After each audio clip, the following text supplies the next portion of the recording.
In this unit in the course, we're going to think about plotting in the story, and what is it that constitutes a good, solid plot? What are the components of a good plot, if any? And we're also going to look at some writers who disrupt a sense of what plot has traditionally meant. So in this section, we'll look at some short stories, right, by writers Sayrafiezadeh, Matthias Svalina, and Rachel Glaser, to think about how these writers disrupt plot. Plot is, traditionally seen as the sequence of events in a prose narrative, right? But in what ways? What defines that sequence? And in what ways can you disrupt that sequence and still have story that is capable of exploring human experience of real and unreal worlds? So instead of having kind of chronological or a clearly defined spatial plot, how do you disrupt those things? How do you play with cause and effect here? Traditionally, plot is seen as a series of conflicts that work themselves out in kind of a cause and effect pattern. But how can you kind of start to play with cause and effect and think about the outside factors that influence a character? What are the intensities of connection between cause and effect here? You can also think about a character's perspective and how that has effect over how a story is told when that perspective is within or over a story. So if you think about the idea here, if you witness a car accident and you're standing on the corner seeing it happen in a crossroads, how is that different from being in one of the cars? How is it different from being a driver of one of the cars? Or how is it different from being someone who picks up a newspaper and looks at an account of a car accident? How are all those very different kinds of plots and stories here? Also, the writers we're looking at today are kind of thinking about more basically what is it that constitutes a narrative, right? Is there a significance to storied time, right? Is one plot more significant than another, right? So, is the president's typical day, more significant than the plot of, someone kind of caught in their homes during COVID? How do you think about the beginnings and ends and gaps in a story? Are their significance any less than the kinds of points of story that a writer will identify as part of a narrative or a plot?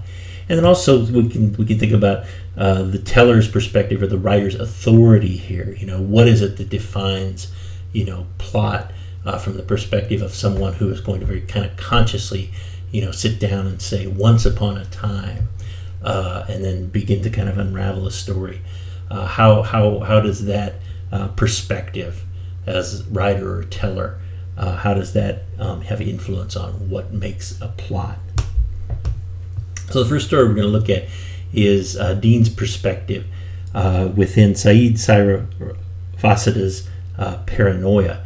And what you've got here is the story of a young man who is undocumented and who is trying to kind of live out his life within American culture.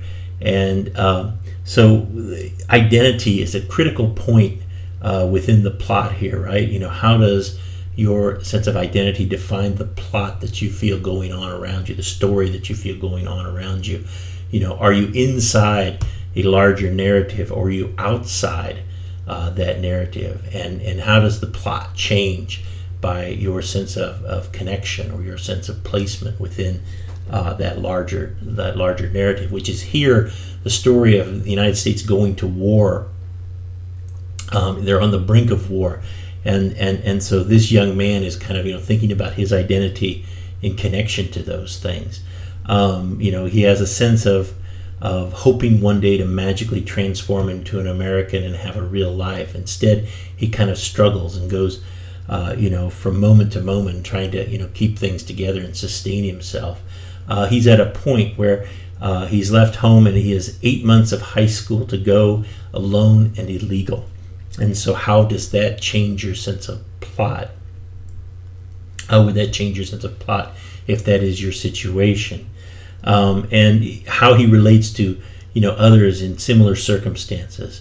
other undocumented people. I rationalized that one of his friends, Roberto, owes him some money, and Dean here thinks I rationalized that paying me back would help teach Roberto something about responsible American citizenship. So how do you see citizenship, or how do you see participation within kind of the plottedness of a country's story? How does that impact your sense of, how is that impacted by your sense of identity within the story? And so this story is told right on the brink of war, on the edge of war. The United States is going to definitely, the war is going to definitely happen soon.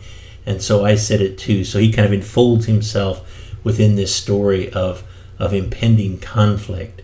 But that story, goes on with a large number of people who are, in some ways disconnected from that story. His friend Roberto, Dean's friend Roberto here, to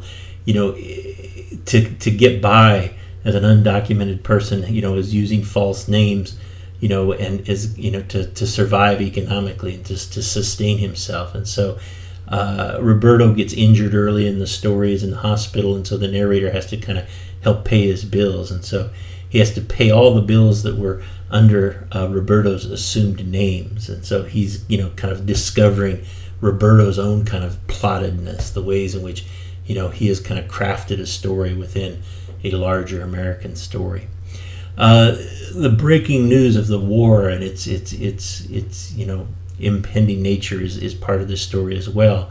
There's a huge parade on July 4th, and the narrator, Dean, and Roberto go downtown to see the spectacle, as they say, right? The soldiers marching and their preparation for being loaded onto transports to go to the peninsula, and that invasion itself was being broadcast live. And that's how the story kind of comes to a close, right?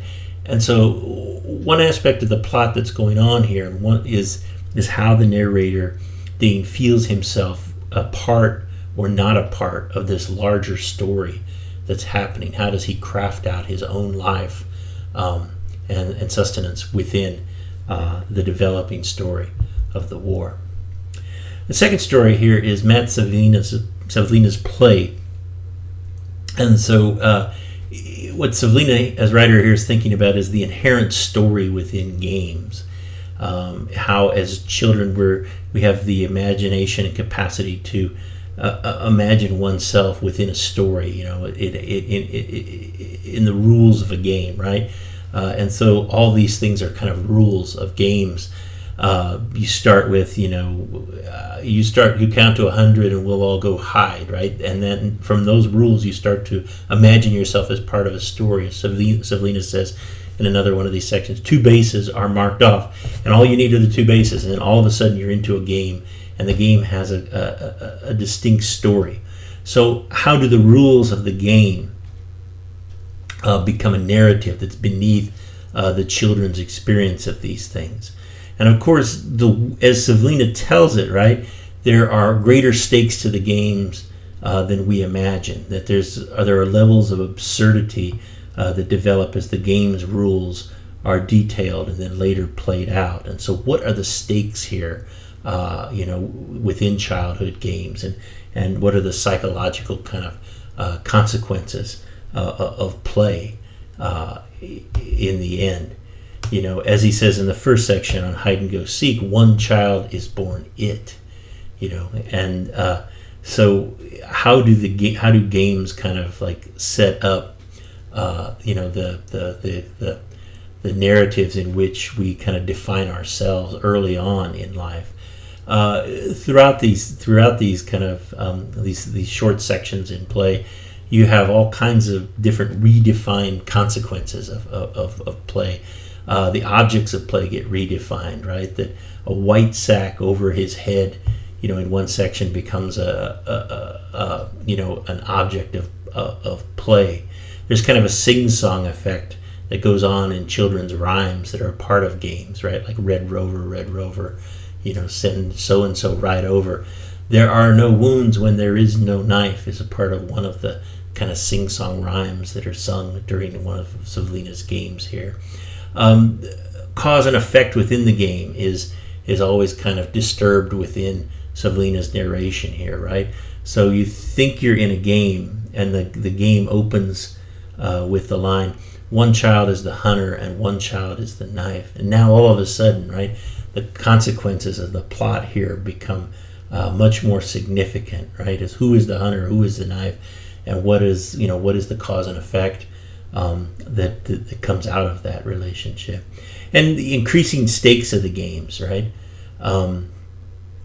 How do those games kind of play themselves out economically, socially, personally, as things tumble out from childhood, right? As you mature and grow older, as one of the later pieces here says, the new names the children take in these games are the names their ghosts will have. And so there are increasing stakes within the narratives of these games. And so you might recognize the games you played, and you might recognize the kind of effects that the games have upon the ways in which you kind of think about identity today. And then third here is Rachel Glaser's Pee on Water, which is a really wonderful story. It's it kind of tries to retell the whole sweep of human time and geologic time in just a few pages. So what do you fasten on? What do you highlight if you try to retell the history of the human presence in the world? How is that different from starting a creation account with in the beginning, right? And so it's interesting how Glaser just takes this authority, right, of kind of reimagining time as a series of simple sentences from early on in the piece. This is the nice time of early men and monkeys. No plastics, no prayers. And so to kind of think about, how is existence simpler or not, as time goes on. And part of the effect of this it comes through her listing of things, the physical stuff, right? So in this story, right, the flush toilet is one of those things, right? Pee on water. How is that a marker of civilization? As she writes here, a flush toilet, everyone begins to pee on water. Dust gathers between VCR remote buttons. And so the significance of tiny stuff, right, of small stuff, of seemingly insignificant stuff, is the stuff of the human engagement with the world here.